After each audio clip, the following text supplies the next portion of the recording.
Hi ಎಲ್ರಿಗೂ ನಮಸ್ಕಾರ. Welcome back to my YouTube channel. ನಾವಿವತ್ತು ಗುಡ್ಡಾಪುರ ದಾನಮ್ಮ ದೇವಿ ದೇವಸ್ಥಾನಕ್ಕೆ ಹೋಗೋಣ ಅಂತೇಳಿ ಪ್ಲ್ಯಾನ್ ಮಾಡ್ಕೊಂಡು ಹೋಗ್ತಾ ಇದ್ದೀವಿ ಫ್ಯಾಮಿಲಿ ಸಮೇತ. ನನ್ನ ಹಸ್ಬೆಂಡ್ದು ರಜೆ ಇದ್ದಿದ್ದ ಕಾರಣ ಅವರು ಸತ್ಯಕ್ಕೆ ಬಂದಿದ್ರು. ಸೊ ಹಂಗಾಗಿ ನಾನು, ನಮ್ಮ ಅಪ್ಪಾಜಿ, ನಮ್ಮ ಮಮ್ಮಿ ಮತ್ತು ನನ್ನ ಹಸ್ಬೆಂಡು, ನನ್ನ ಪಾಪು ಹೋಗ್ತಾ ಇದ್ದೀವಿ. ಗದಗಿಂದ ಒಂದು 5.5 ಕಿಲೋಮೀಟ್ರ್ ದೂರದಲ್ಲಿದೆ ಗುಡ್ಡಾಪುರ. ಸೊ ನಾವು ಮದುವೆ ಆಗಿದ ಮೇಲೆ ಹೋಗಬೇಕು ಅಂತೇಳಿ ಅನ್ಕೊತಾ ಇದ್ದಿದ್ವಿ, ಬಟ್ ಹೋಗ್ಲಿಕ್ಕೇ ಆಗಿದ್ದಿಲ್ಲ. ಇವತ್ತು ಕಾಲ ಕೂಡಿ ಬಂತಂತಲೇ ಹೇಳ್ಬೋದು. ಸೊ ಹಂಗಾಗಿ ಗುಡ್ಡಾಪುರಕ್ಕೆ ಹೋಗಿ ಅತ್ತೆಗೆ ಯಾವ್ಯಾವ ಪ್ಲೇಸ್ ಬರ್ತಾವೆ ನೋಡೋಣ ಅಂತೇಳಿ 2 ಡೇಸ್ ಪ್ಲ್ಯಾನ್ ಮಾಡ್ಕೊಂಡೆ ಬಂದಿದ್ದೀವಿ. ಸೊ 2 ಡೇಸ್ ಯಾವ ಥರ ಎಲ್ಲೆಲ್ಲಿ ಹೋಗ್ತೀವಿ ಅಂತೇಳಿ ನೋಡೋಣ ಬನ್ನಿ. ಮೊದಲಿಗೆ ಗುಡ್ಡಾಪುರ ದಾನಮ್ಮ ದೇವಿ ದೇವಸ್ಥಾನಕ್ಕೆ ಹೋಗೋಣ. ಯಾವ ಥರ ಇದೆ ದಾನಮ್ಮ ದೇವಿ ದೇವಸ್ಥಾನ ಮತ್ತು ವಿಶೇಷತೆ ಏನು ಅಂತೇಳಿ ತಿಳ್ಕೊಳ್ಳೋಣ ಬನ್ನಿ. ಜತ್ ಅನ್ನೋ ಊರು ಬರುತ್ತೆ, ಅಲ್ಲಿಂದ 22 ಕಿಲೋಮೀಟರ್ ಆಗುತ್ತೆ ಗುಡ್ಡಾಪುರ. ಸೊ ನಾವು ಜತ್ ಮೇಲೇನೆ ಬಂದಿದ್ದು. ಸೊ ನೋಡ್ಬೋದು, ಈ ಕ್ಷೇತ್ರ ಗುಡ್ಡಾಪುರ ದಾನಮ್ಮ ದೇವಿ ದೇವಸ್ಥಾನಕ್ಕೆ ಹೋಗುವ ದಾರಿ ಇದು. ಎಲ್ರಿಗೂ ಸ್ವಾಗತ. ಯಾವ ಥರ ಇದೆ ದೇವಸ್ಥಾನ ಅಂತೇಳಿ ತೋರಿಸ್ತೀನಿ ಬನ್ನಿ.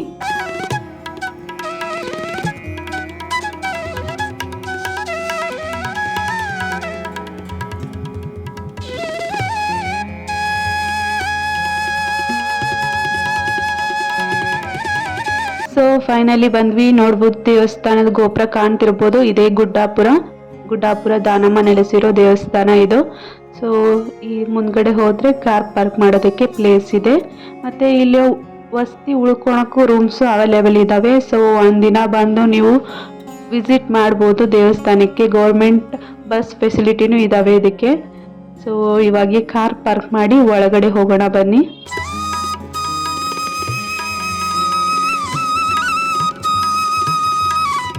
ಇವಾಗ ಕಾರ್ ಪಾರ್ಕ್ ಮಾಡಿ ಒಳಗಡೆ ಹೋಗ್ತಾ ಇದ್ದೀವಿ. ನಾವು ಸುಮಾರು 10:30-11 ಗಂಟೆ ಹಿಂಗೆ ಬಿಟ್ಟಿದ್ವಿ. ಗದಗಿಂದ ಬಂದು ರೀಚ್ ಆಗಿದ್ದು 5 ಗಂಟೆ ಆಗಿಬಿಟ್ಟಿತ್ತು. ಸೊ ಹಂಗಾಗಿ ಬಂದು ರೀಚ್ ಆದಾಗೆ. ಸೊ ಇದು ನೋಡ್ಬೋದು, ಇದೇ ಶ್ರೀ ಕ್ಷೇತ್ರ ದಾನಮ್ಮ ದೇವಿ ದೇವಸ್ಥಾನ ಗುಡ್ಡಾಪುರ. ಸೊ ಈ ಥರ ಇದೆ. ಒಳಗಡೆ ಹೋಗೋಣ ಬನ್ನಿ. ಇದು ಚಟ್ಟಿ ಅಮಾವಾಸ್ಯೆ ದಿನ ಜಾತ್ರೆ ನಡೆಯುತ್ತೆ ಗುಡ್ಡಾಪುರದ. ನಮ್ದು ಜೋರಾಗಿ ನಡೆಯುತ್ತೆ, ಫುಲ್ ಗ್ರ್ಯಾಂಡ್ ಆಗಿ.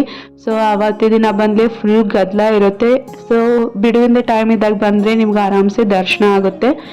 ಸೊ ಇದು ಫುಲ್ ಸಣ್ಣ ಊರಿದು. ಗುಡ್ಡಾಪುರ ಅನ್ನೋದು ಗುಡ್ಡದಲ್ಲಿ ಒಂದು ಊರಿರೋದ್ರಿಂದ, ದಾನಮ್ಮ ದೇವಿ ಬಂದು ನೆಲೆಸಿರೋದ್ರಿಂದ ಗುಡ್ಡಾಪುರ ಅಂತೇಳಿ ಪ್ರಸಿದ್ಧಿನೇ ಹೊಂದಿದೆ ಇದು. ಸೊ ಸಣ್ಣ ಊರಾದ್ರೂ ಫುಲ್ ಗದ್ದಲ ಇರುತ್ತೆ. ದಾನಮ್ಮ ದೇವಿ ದರ್ಶನ ಮಾಡ್ಕೊಳಕ್ಕೆ ಅಂತೇಳಿ ಜನಗಳು ಬರ್ತಾನೆ ಇರ್ತಾರೆ ದಿನಾಲು. ಸೊ ಇಲ್ಲಿ ಪ್ರತಿನಿತ್ಯನೂ ಅನ್ನ ಪ್ರಸಾದ ಇದ್ದೇ ಇರುತ್ತೆ. ಸೊ ಪ್ರಸಾದ ಮಾಡ್ಕೊಂಡು ಭಕ್ತರು ಹೋಗ್ತಾನೆ ಇರ್ತಾರೆ. ಮೊದಲು ದಾನಮ್ಮ ದೇವಿ ಹೆಸರು ಲಿಂಗಮ್ಮ ಅಂತ ಹೇಳಿ ಇತ್ತು. ಅವ್ರ ತಂದೆ ಹೆಸರು ಅನಂತರಾಯ ಮತ್ತು ತಾಯಿಯ ಹೆಸರು ಸಿರಿಸಮ್ಮ ಅಂತೇಳಿ. ಸೊ ಅವರು ದಾನ ಧರ್ಮ ಮತ್ತೆ ಬೇಡಿದ್ದೆಲ್ಲ ವರ ಕರುಣಿಸ್ತಿದ್ಲಲ್ವ, ಹಾಗಾಗಿ ವರದಾನೇಶ್ವರಿ ದಾನಮ್ಮ ದೇವಿ ಅಂತ ಹೇಳಿ ಪ್ರಸಿದ್ಧಿ ಆದ್ರು. ಇವರು ಬಸವಣ್ಣ ಮತ್ತೆ ಅಕ್ಕ ಮಾದೇವಿ ಇರೋ ಅಂದ್ರೆ 12ನೇ ಶತಮಾನದಲ್ಲಿ ದಾನಮ್ಮ ದೇವಿ ಇದ್ರು ಅಂತ ಹೇಳಿ ಹೇಳ್ತಾರೆ. ಮತ್ತೆ ಅವ್ರು ಹುಟ್ಟಿದ್ದು ಮಹಾರಾಷ್ಟ್ರ ರಾಜ್ಯದ ಸಾಂಗ್ಲಿ ಜಿಲ್ಲೆಯ ಜತ್ ತಾಲೂಕಿನ ಉಮ್ರಾಣಿ ಎಂಬ ಸಣ್ಣ ಗ್ರಾಮದಲ್ಲಿ ಹುಟ್ಟಿರ್ತಾರೆ. ಇದು ಜತ್ ಇಂದ ಒಂದು 5-6 ಕಿಲೋಮೀಟರ್ ದೂರದಲ್ಲಿ ಬರುತ್ತೆ ಅಂತೆ ಉಮ್ರಾಣಿ ಅನ್ನೋ ಗ್ರಾಮ. ನಾವು ಅಲ್ಲಿಗೆ ಹೋಗ್ಲಿಲ್ಲ, ನಾವು ಡೈರೆಕ್ಟ್ ಇಲ್ಲೇ ಗುಡ್ಡಾಪುರಕ್ಕೆ ಬಂದಿದ್ವಿ.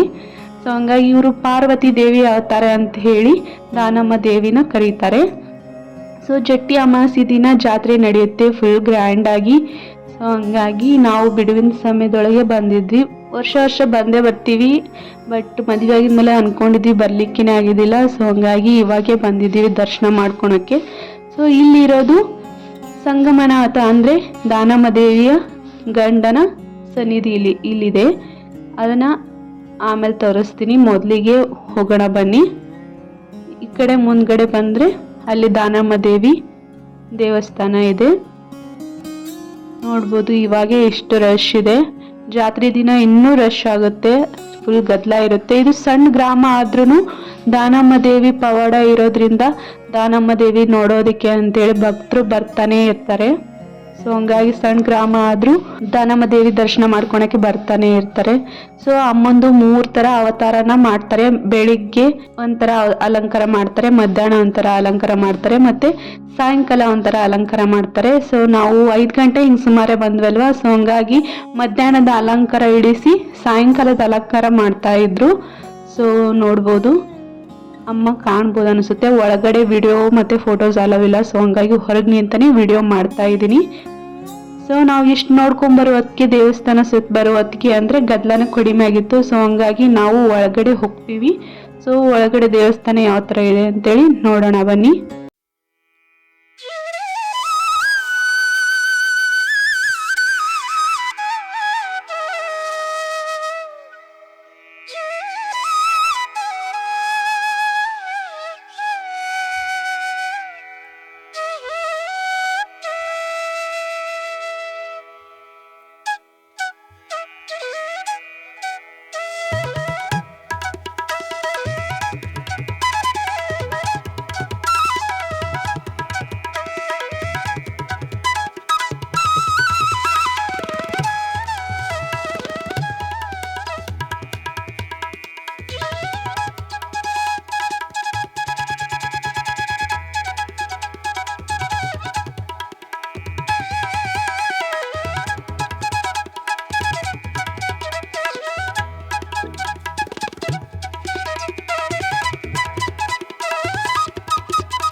ಒಳಗಡೆ ಬಂದರೆ ಫಸ್ಟಿಗೆ ಬರೋದೇ ಸಂಗಮನಾಥ ಅಂದರೆ ದಾನಮ್ಮ ದೇವಿ ಗಂಡ ಅವರ ಸನ್ನಿಧಿ ಬರುತ್ತೆ. ಸೊ ನೋಡ್ಬೋದು ಇದೇ ದೇವಸ್ಥಾನ.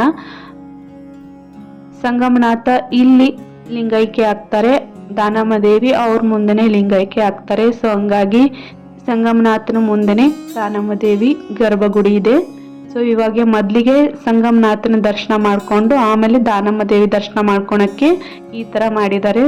ಸೊ ಮೊದಲಿಗೆ ಈ ಕಡೆ ಈರಣ್ಣಂದು ವೀರಭದ್ರೇಶ್ವರ ದೇವಸ್ಥಾನ ಮತ್ತು ಸಣ್ಣ ಸಣ್ಣ ಮೂರ್ತಿ ಮಾಡಿ ಇಟ್ಟಿದ್ದಾರೆ ಸುತ್ತಲೂ. ಮತ್ತು ಫಸ್ಟಿಗೆ ಇಲ್ಲಿ ಸಂಗಮನಾಥನ ದರ್ಶನ ಮಾಡ್ಕೊಳೋಣ. ಸೊ ಒಳಗಡೆ ಫೋಟೋಸು ಅಲ್ಲವಿಲ್ಲ. ಸೊ ಹಾಗೆ ಅದ್ರಾಗೆ ತಗೊಂಬಂದಿದ್ದೀನಿ. ಸೊ ಕಾಣ್ಬೋದು ಸಂಗಮನಾಥ ದರ್ಶನ ಮಾಡ್ಕೊರಿ.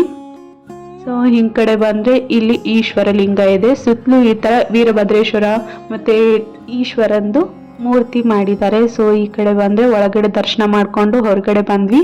ಇವಾಗ ಈ ಕಡೆ ಹೋದರೆ ದಾನಮ್ಮ ದೇವಿ ಗರ್ಭಗುಡಿ ಬರುತ್ತೆ. ಸೊ ಅಮ್ಮಂದು ಒಳಗಡೆ ಫೋಟೋಸು ವಿಡಿಯೋಸು ಅಲೋ ಇಲ್ಲ. ಸೊ ಹಂಗಾಗಿ ಹೊರಗಡೆ ನಿಮ್ಗೆ ತೋರಿಸಿದ್ದೀನಿ. ಇವಾಗ ನಾವು ಒಳಗಡೆ ಹೋಗಿ ದರ್ಶನ ಮಾಡಿಕೊಂಡು ಬರ್ತೀವಿ.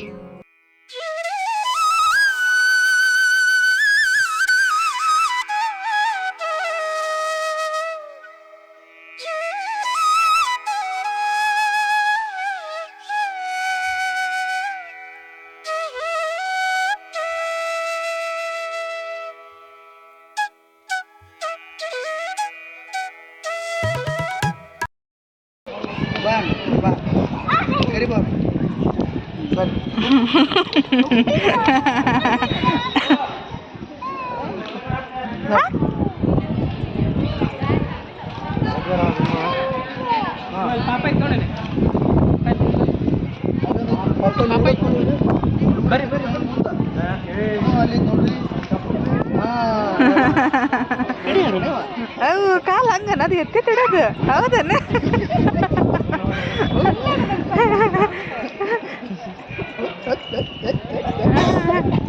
ಡಾನ್ ಡಾನ್ ಡಾನ್. ಏ ಮಮ್ಮಿ ಹ್ಯಾಂಡ್ ಶೇಕ್ ಕೊಡು ಮಮ್ಮಿ, ಹ್ಯಾಂಡ್ ಶೇಕ್ ಕೊಡು, ಹ್ಯಾಂಡ್ ಶೇಕ್. ಹಾ very good. High five, high five, high five ಕೊಡು, ಹೈ ಫೈ ಕೊಡು ಮಮ್ಮ.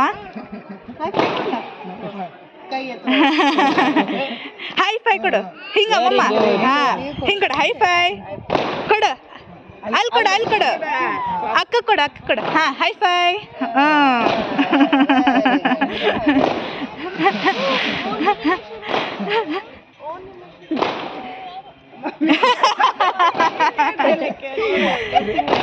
ದಾನಮ್ಮ ದೇವಿ ದರ್ಶನ ಮಾಡಿಕೊಂಡು ಸುಮಾರು 6:30-7 ಗಂಟೆ ಆಗೇ ಬಿಡ್ತು. ಸೊ ಹಂಗಾಗಿ ನಾವು 2 ಅವತಾರ ನೋಡಿದ್ವಲ್ವ, ಮಾರ್ನಿಂಗು ಅವತಾರ ನೋಡಿಕೊಂಡು ಹೋಗೋಣ ಅಂತೇಳಿ ಇಲ್ಲೇ ಉಳ್ಕೊತೀವಿ. ಸೊ ರೂಮ್ ಕೂಡ ಬುಕ್ ಮಾಡ್ಕೊಂಡು ಬಂದಿದ್ವಿ. ಒಂದು ಸ್ವಲ್ಪ ಕುಂತ್ಕೊಂಡು ಹೋಗೋಣ ಅಂತೇಳಿ ಕುಂತ್ಕೊಂಡಿದ್ವಿ. 6:30ಯಿಂದ 9 ಗಂಟೆ ಮಟನು ಇಲ್ಲಿ ಅನ್ನ ಪ್ರಸಾದ ಅಂದರೆ ದಾಸೋಹ ನಡೀತಾನೆ ಇರುತ್ತೆ. ಸೊ ಭಕ್ತರು ಬಂದವರೆಲ್ಲ ದಾಸೋಹಕ್ಕೆ ಹೋಗಿ ಊಟ ಮಾಡಿಕೊಂಡು ಮಾರ್ನಿಂಗ್ ದರ್ಶನ ಮಾಡಿಕೊಂಡು ಹೋಗ್ತಾನೆ ಇರ್ತಾರೆ. ಸೊ ನಾವು ಇಲ್ಲಿ ಒಂದು ಸ್ವಲ್ಪ ಕುತ್ಕೊಂಡು ಹೊರಗಡೆ ಈ ಥರ ಅಂಗಡಿಗಳಿದ್ದಾವೆ. ಸೊ ನೋಡೋಣ ಅಂತೇಳಿ ಬಂದಿದ್ವಿ. ಹಾಗೆ ಒಂದು ಸ್ವಲ್ಪ ಕುತ್ಕೊಂಡು ಮತ್ತು ರೂಮ್ ಚೆಕ್-ಇನ್ ಆಗಿ ಅದಾಗಿದ ಮೇಲೆ ಒಂದು ಸ್ವಲ್ಪ ರೆಸ್ಟ್ ಮಾಡಿಕೊಂಡು ಅನ್ನ ದಾಸೋಹಕ್ಕೆ ಹೋಗೋಣ, ಪ್ರಸಾದ ಸ್ವೀಕರಿಸೋಣ ಅಂಥೇಳಿ ಪ್ಲ್ಯಾನ್ ಮಾಡಿಕೊಂಡು ಒಂದು ಸ್ವಲ್ಪ ಕೂತ್ಕೊಂಡಿದ್ವಿ. ಮಾರ್ನಿಂಗ್ ಏಕ ಜರ್ನಿ ಆಗಿತ್ತಲ್ವ ಮಾರ್ನಿಂಗಿಂದ, ಸೊ ಹಂಗಾಗಿ ಒಂದು ಸ್ವಲ್ಪ ಟೀ ಗೀ ಕುಡಿದು ಒಂದು ಸ್ವಲ್ಪ ಕುಂದ್ರೋಣ ಅಂಥೇಳಿ ಬಂದಿದ್ವಿ. ಹೊರಗಡೆ ಈ ಥರ ಇದೆ.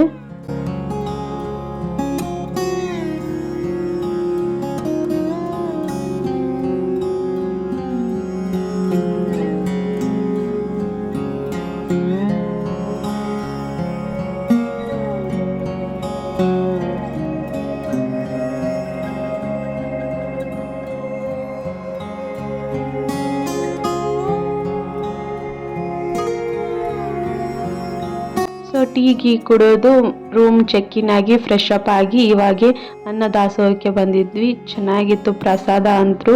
ಸೊ 9 ಗಂಟೆ ಅನ್ನೋದಕ್ಕೆ ಕ್ಲೋಸ್ ಆಗುತ್ತೆ. ಸೊ ಯಾರೆಲ್ಲ ಭಕ್ತರು ಬರ್ತೀರಾ 7 ಗಂಟೆಯಿಂದನೇ ಪ್ರಸಾದ ಸ್ಟಾರ್ಟ್ ಆಗುತ್ತೆ. ಸೊ ಇದು ನೋಡ್ಬೋದು ಅನ್ನ ದಾಸೋಹಕ್ಕೆ ಈ ಥರ ಮಾಡಿದರೆ ಎಷ್ಟು ಚೆನ್ನಾಗಿತ್ತು ಅಂದರೆ ಸಿಸ್ಟಮೆಟಿಕ್ ಆಗಿ ಪ್ರಸಾದ ನಮ್ಮ ಮನೆಯಲ್ಲೇ ಊಟ ಮಾಡ್ತಿದ್ದೀವಿ ಅನ್ನೋ ಫೀಲ್ ಥರ ಕೊಡ್ತಾರೆ.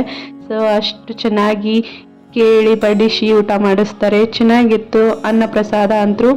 ಸೊ ಸ್ವೀಟು ಮತ್ತು ಅನ್ನ ಸಾರೆಲ್ಲ ಮಾಡಿದ್ರು. ಪ್ರಸಾದ ಎಲ್ಲ ಮಾಡಿಕೊಂಡು ಇವಾಗ ರೂಮಿಗೆ ಹೋಗಿ ರೆಸ್ಟ್ ಮಾಡಿಕೊಂಡು ಮಾರ್ನಿಂಗ್ ಫ್ರೆಶ್ ಅಪ್ ಆಗಿ ಬರೋಣ ಅಂತೇಳಿ ಅಂದ್ಕೊಂಡ್ವಿ. ಇದು ನೆಕ್ಸ್ಟ್ ಡೇ ಮಾರ್ನಿಂಗು 6 o'clock ಹಂಗೆ ಎಲ್ಲರೂ ಫ್ರೆಶ್ ಅಪ್ ಆಗಿ ಸ್ನಾನ ಮಾಡಿಕೊಂಡು ಇವಾಗೆ ಹಣ್ಣು ಕಾಯಿ ಹೂವು ತೊಗೊಂಡು ಅಮ್ಮಂಗೆ ದರ್ಶನ ಮಾಡ್ಕೊಳೋಣ. ಮಾರ್ನಿಂಗ್ ಅವತಾರ ಅಲಂಕಾರ ಯಾವ ಥರ ಮಾಡಿರ್ತಾರೆ ಅಮ್ಮಂದು ಅಂತೇಳಿ ನೋಡೋಣ ಅಂತೇಳಿ ಹೋಗ್ತಾ ಇದ್ವಿ.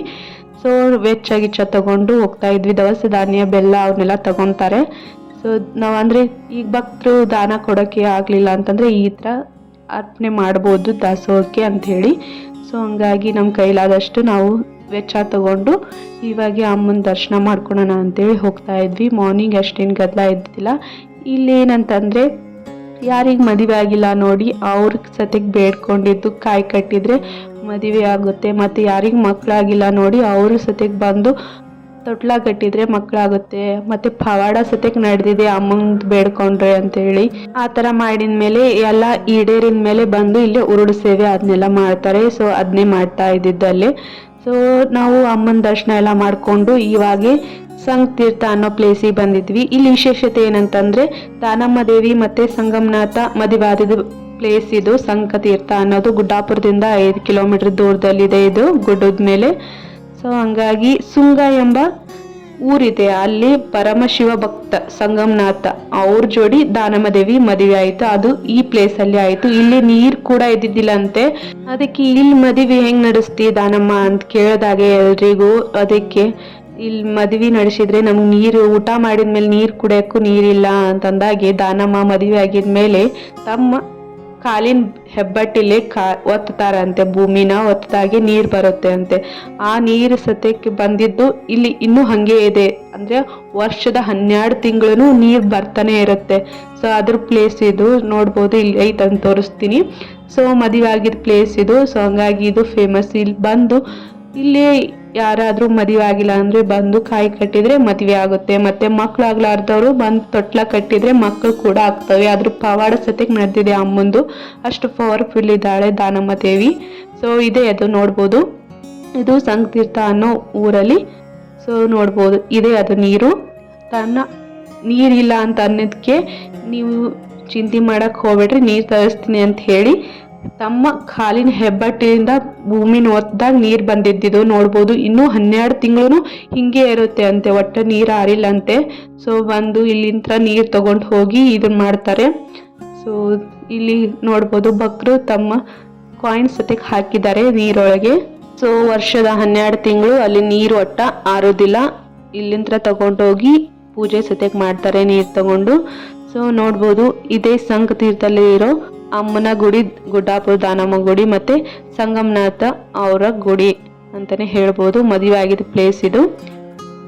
ಸೊ ದಾನಮ್ಮ ದೇವಿ ದರ್ಶನ ಮಾಡಿಕೊಂಡು ಇವಾಗೆ ಹೋಗ್ತಾ ಇದ್ವಿ. ಸೊ ಇದು ನೋಡ್ಬೋದು, ಇದು ಒಂದೇ ಆಲದ ಮರ ಎಷ್ಟು ದೊಡ್ಡದಾಗಿದೆ ಅಂತ ಅಂದರೆ ಇದ್ರ ಕೊಂಬೆಯಿಂದ ಮತ್ತೊಂದು 5 ಗಿಡ ಆಗಿದ್ದಾವೆ. ಸೊ ನೋಡ್ಬೋದು, ಅದನ್ನು ತೋರಿಸ್ತೀನಿ ನಿಮಗೆ ಎಷ್ಟು ಚೆನ್ನಾಗಿದೆ ಅಂದರೆ. ಸೊ ನೋಡ್ಬೋದು ಇಲ್ಲಿ ತೊಟ್ಲ ಸತ್ಯಕ್ಕೆ ಕಟ್ಟಿದ್ದಾರೆ ಮತ್ತು ಕಾಯಿ ಕೂಡ ಕಟ್ಟಿದ್ದಾರೆ. ಅಂದರೆ ನೀವು ಕಾಯಿ ಕಟ್ಟಿದರೆ ನಾ ಕಾಯ್ತೀನಿ ಅನ್ನೋ ಅಂತೆ ಪ್ರಸಿದ್ಧಿ ಅಂತೆ ನಮ್ಮ ಅಪ್ಪಾಜಿ ಹೇಳ್ತಾ ಇರ್ತಾರೆ. ಸೊ ಅವ್ರ ಕಥೆ ಅಂದರೆ ನಮ್ಮ ಅಪ್ಪಾಜಿ ಬರೆದಿದ್ದಾರೆ ಪುರಾಣ, ದಾನಮ್ಮ ದೇವಿದು ಪುರಾಣ ಬರೆದಿದ್ದಾರೆ. ಸೊ ಹಂಗಾಗಿ ಅವ್ರು ಹೇಳ್ತಾ ಇದ್ರು. ಸೊ ಹಂಗಾಗಿ ಅದನ್ನು ತಿಳ್ಕೊಂಡು ನಾ ಹೇಳ್ತಾ ಇದ್ದೀನಿ. ಎಲ್ಲಾದರೂ ತಪ್ಪಿದ್ರೆ ಕ್ಷಮಿಸಿ. ಸೊ ನಂಗೆ ತಿಳಿದ ಮಟ್ಟಿಗೆ ನಾ ಹೇಳ್ತಾ ಇದ್ದೀನಿ. ಸೊ ನೋಡ್ಬೋದು, ಅದು ಒಂದೇ ದೊಡ್ಡ ಆಲದ ಮರದಿಂದ ಇದೊಂದು ಆಲದ ಮರ ಆಗಿದೆ. ಸೊ ಅಮ್ಮಂದಿದೆ ನೋಡ್ಬೋದು, ಸಂಗಮನಾಥ ಮತ್ತು ದಾನಮ್ಮ ದೇವಿ ಮದುವೆ ಆದ ಪ್ಲೇಸ್ ಇದು. ಸೊ ಇಲ್ಲೇ ಮದುವೆ ಆಗಿತ್ತು. ಸೊ ತೊಟ್ಲ ಕೂಡ ಕಟ್ಟಿದ್ದಾರೆ ಮತ್ತು ಕಾಯಿ ಕೂಡ ಕಟ್ಟಿದ್ದಾರೆ. ಮದುವೆ ಆಗ್ಲಾರ್ದವ್ರು ಬಂದು ಕಾಯಿ ಕಟ್ಟಿದರೆ ಮದುವೆ ಕೂಡ ಆಗುತ್ತೆ, ಮತ್ತು ಮಕ್ಕಳು ಆಗ್ದವ್ರು ಬಂದಿದ್ರೆ ಮಕ್ಕಳು ಕೂಡ ಆಗಿದ್ದಾವೆ. ಪವಾಡ ಸತ್ಯಕ್ಕೆ ನಡೆದಿದೆ ದಾನಮ್ಮ ದೇವಿದು. ಸೊ ಹಾಗಾಗಿ ಇದು ನೋಡ್ಬೋದು, ಒಂದೇ ಆಲದ ಮರದಿಂದ ಒಂದು 5-6 ಆಲದ ಮರ ಆಗಿದ್ದಾವೆ ಅದ್ರ ಬೇರಿಂದ. ಸೊ ಎಷ್ಟು ಚೆನ್ನಾಗಿತ್ತು ಅಂದರೆ ಪ್ಲೇಸು ಅಷ್ಟು ಶಾಂತವಾಗಿತ್ತು, ಚೆನ್ನಾಗಿತ್ತು. ಸೊ ಈ ಥರ ಪವಾಡ ಎಲ್ಲ ನಡೆದಿದ್ದಾವೆ ದಾನಮ್ಮ ದೇವಿದು. ಅಷ್ಟು ಪವರ್ಫುಲ್ ಇದ್ದಾಳೆ ದಾನಮ್ಮ ದೇವಿ. ಸೊ ತಮ್ಮ ಮೂಲ ರೂಪನೂ ತೋರಿಸಿದಾಳೆ ಅಂದರೆ ದಾನಮ್ಮ. ಅಷ್ಟು ಪವಾಡನೆಲ್ಲ ನಡೆದಿದೆ ಅಮ್ಮಂದು. ಯಾರೆಲ್ಲ ಭಕ್ತರು ತಮ್ಮ ಭಕ್ತಿಯಿಂದ ಬೇಡ್ಕೊಂತಾರೆ ನೋಡಿ, ಈಡೇರಿದೆ. ಸೊ ಅದ್ರದ್ದೆಲ್ಲ ಪ್ರಸಿದ್ಧಿ ಕೂಡ ಇದೆ. ಸೊ ಇದು ಸಂಘ ತೀರ್ಥ ಮತ್ತು ಗುಡ್ಡಾಪುರ ಅನ್ನೋದು ಅಮ್ಮ ಹೋಗಿ ಲಿಂಗೈಕ್ಯ ಆಗಿದ್ದ ಪ್ಲೇಸ್ ಅದು. ಅದು ಗುಡ್ಡ ಇತ್ತದು ಮೊದಲಿಗೆ. ಅಲ್ಲಿ ಅದು ಊರು ಇದ್ದಿದ್ದಿಲ್ಲ, ಜಸ್ಟ್ ಹಂಗೆ ಪುರ ಇತ್ತಂತೆ, ಅಂದರೆ ಊರು. ಪುರ ಅಂದರೆ ಊರು. ಗುಡ್ಡಾಪುರ ಅಮ್ಮ ಹೋಗಿ ನೆಲೆಸಿದ್ರಿಂದ ಗುಡ್ಡಾಪುರ ಅಂಥೇಳಿ ಪ್ರಸಿದ್ಧಿ ಆಯಿತು ಅಂತೆ. ಹಾಗಾಗಿ ಸೊ ಇದು ಸಂಘ ತೀರ್ಥ, ಉಮ್ರಾಣಿ ಮತ್ತು ಗುಡ್ಡಾಪುರ ಅನ್ನೋದು ಅಮ್ಮ ಹುಟ್ಟಿ ಮತ್ತು ಮದುವೆ ಆಗಿದ್ದು ಮತ್ತು ನೆಲೆಸಿರೋ ಪ್ಲೇಸ್ಗಳಿವು. ಸೊ ಯಾರೆಲ್ಲ ಬರ್ತೀರಾ ಬಂದು ದರ್ಶನ ಮಾಡ್ಕೊರಿ. ಮತ್ತು ದಾಸೋಹ ಕೂಡ ಇರುತ್ತೆ, ಅನ್ನ ಪ್ರಸಾದ. ಅಮ್ಮನ ದರ್ಶನ ಮಾಡಿಕೊಂಡು ಪ್ರಸಾದ ಸ್ವೀಕರಿಸ್ಕೊಂಡು ಹೋಗ್ರಿ. ಭಕ್ತಿಯಿಂದ ಬೇಡ್ಕೊಂಡ್ರೆ ಈಡೇರುತ್ತೆ. ಒಳಗ ಅಕ್ಷಾಲ್ರ ಮಣ್ತಾಗ ಹುಟ್ಟಿ ಬಂದೀನಿ, ಕಲ್ಯಾಣದಿಂದ ಬರಾಕತ್ತೀನಿ. ಎಲ್ಲರೂ ಬರ್ತಾರ ಮದುವೆಗೆ. ನಾನು ಕೂಡ ಬರ್ಬೇಕು, ಲಗ್ನ ಮಾಡ್ಬೇಕು. ದಿನ ತಾಳಿ ಬಟ್ಟಿ ಎಲ್ಲ ವ್ಯವಸ್ಥೆ ನೀನ ಮಾಡ್ಬೇಕು. ನೀವು ಆ ಗುಡ್ಡದ ನೀರಿಲ್ಲ ಪಾರಿಲ್ಲ ಬಂದ್ ಜನಗಳಿಗೆ ತೊಂದರೆ ಆಗತ್ತೆ ಅಂದಾಗ ಅದ್ರ ಕೊಡಿ ನಿನಗೆ ಯಾಕಂತ ಅವಾಗ ಇಲ್ಲೇ ಮದುವೆ ಮಾಡ್ಕೊಂತಾರೆ. ಎಲ್ಲರೂ ಬರ್ತಾರೆ ಇಲ್ಲಿ. ಬಸವಣ್ಣವ್ರಿಗೆ ಬರಕ್ ಆಗಲ್ಲ. ಬಸವಣ್ಣನ ಬಲಗೈ ಬಂಟ ಹಡಪದ ಅಪ್ಪನ ಕಳಿಸ್ಕೊಡ್ತಾರೆ. ಅವಾಗ ಗುಡ್ಡದಲ್ಲಿ ಎಲ್ಲರೂ ಬರ್ತಾರೆ ಶರಣ. ಹನುಮ ಪ್ರಭುಗಳು ಅಕ್ಕ ಮದುವೆ ಬರಲ್ಲ, ಅವ್ರ ಕದಳಿ ಒಣಕ್ ಹೋಗ್ಬಿಡ್ತಾರೆ. ಅಂದ್ರೆ ಲಾಸ್ಟ್ ಮೂಮೆಂಟ್ ಇದೆ. ಭಾಳ ದಿವಸ ಇರ್ತಾಳೆ ಕಲ್ಯಾಣದಾಗ ದಿವಸ. ಅವಾಗನ ಇಲ್ಲಿ ಬಂದು ಇದು ನೀರು ತೆಗೆದದ್ದು ಮದುವೆ ಆದ ಜಾಗ ಇದೆ. ಯಾರ ಮದುವೆ ಆಗ್ಬೇಕು ಆಗಿಲ್ಲ ಅಂದ್ರ ಇವ್ರು ಕಾಯಿ ಕಡ್ತಾರ. ಅಂದ್ರೆ ಕಾಯಿ ಒಟ್ಟು ಹಾಕಿದ ಒಂದು ಉಡುಗೊರೆ ಏನು ಎಲ್ಲಾರು ಅಭಿಷೇಕ ಮಾಡಿಸಿದ್ರು ಒಂದು ಕಾಯಿ ಹಾಕೊಡ್ತಾರ. ಅಂದ್ರ ಅವಾಗ ಬರೇ ಕಾಯಿನ ಕೊಟ್ಟಾಳ. ಕಾಯಿನ ನಾ ಕಾಯ್ತೀನಿ ಅಂತೇಳಿ ಕಾಯಿ ರೂಪದಾಗ ಅಂದ್ರೆ ತಾನು ಮೂರ್ತಿಯಾಗಿ 20 ವರ್ಷ ಹೋಗ್ಕೊಳಕ್ಕೆ ಮೂರ್ತಿ ಆಗಿ ಕುಂತಿರ್ತಾಳೆ ಇಲ್ಲಿ ಅವ್ರ ಮನ್ಯಾಗ. ತಾಯಿ ತಂದೆ ಮಾತಾಡ್ಬೇಕಂತಂದ್ರ ಮೂರ್ತಿ ಕೂಡ ಮಾತಾಡ್ತಿದ್ಲ. ನಮ್ಮ ಬಿಟ್ಟು ಹೋದ್ಯಲ್ಲ ಅಂತಂದಾಗ ಮಳೆ ಬರ್ತೀನಿ ಅಂತ ಮೂರ್ತಿನ ಹೇಳ್ಬೇಕು.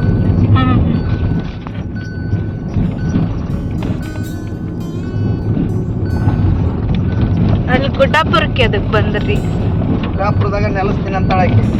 ಗುಡ್ಡ ಅದ, ಪುರ ಅಂದ್ರ ಊರ. ಗುಡ್ಡನ ಪುರ ಮಾಡ್ತಾಳ. ಗುಡ್ಡಾಪುರ ಪುರ ಅಂದ್ರ ಊರ.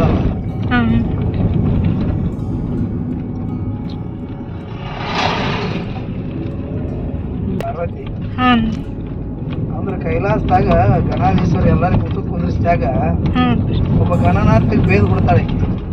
ಗಣನಾಥ್ ಅಂದ್ರ ಜಂಗಮ ಬೈತಾಳಕ್ಕೆ. ಪರಮಾತ್ಮ ಸಿಟ್ಟು ಬರ್ತದ, ಅವನ ಅಂಶ ಅಲ್ಲ ಜಂಗಮ. ಅದಕ್ಕೆ ಈ ರೀತಿನೇ ಇದ್ರ ಭಾವನೆ ಅಂತ ಕಾಣ್ತೀವಿ ಅಂದ್ರೆ ಅದ್ರ ಮಹತ್ವ ಏನು ಅನ್ನೋದು ಭೂಲೋಕದಾಗ ಗೊತ್ತಾಗತ್ತೆ ನಿನಗ. ಸಾಮಾನ್ಯ ಹೆಣ್ಣಾಗಿ ಆ ಕಾರ್ಯ ಮಾಡ್ಬೇಕು. ಜಂಗಮ ಬರೇ ಜಂಗಮ ತೃಪ್ತಿ ಮಾಡಿ ಬಂದಳಾಕಿ. ಬರೇ ಉಣಿಸೋದು ಉಡಿ ತುಂಬೋದು. ಏನಿದಕ್ಕೆ ಹೋಯ್ದ್ವಲ್ಲ ಆದ್ವಾನಿಗೆ, ಬಂದಿಲ್ಲ ಆದ್ವಾನಿ ಅಂತೇಳಿ ಹಾಲ್ವಿ ಅಂತ ಬರುತ್ತೆ. ಹಾಲ್ವಿ 101 ಮಂದಿ ಮುತ್ತೈದರಿಗೆ ಒಯ್ಯೋ ಕಾಲ ಕುಂಕುಮ ಹಚ್ಕೊಂಡು ಒಂದ ದಿವಸ ದೀಪಾವಳಿ ಅಮಾವಾಸ್ಯೆ ದಿವಸನ ಮುತ್ತೈತನ ಎಲ್ಲರ ಮನ್ಯಾಗ 100 ರೂಪಾಯಿ ತೋರ್ಸ್ಯಾಳ.